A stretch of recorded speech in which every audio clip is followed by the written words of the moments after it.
Hi, I'm Santina from WTI, and I have this amazing cast iron skillet from Le Creuset that I want to tell you all about. My two favorite things about this skillet are how durable and how versatile it is. You may have noticed mine has a few black marks on it. That's because we've actually used this skillet to cook over an open flame.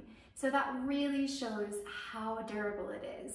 It's heavy and it's strong, and it will last a very long time, at least from what I've experienced. I also love how versatile it is. I can stir fry my veggies in it, I can pan fry my hamburgers, or even use it as a casserole dish.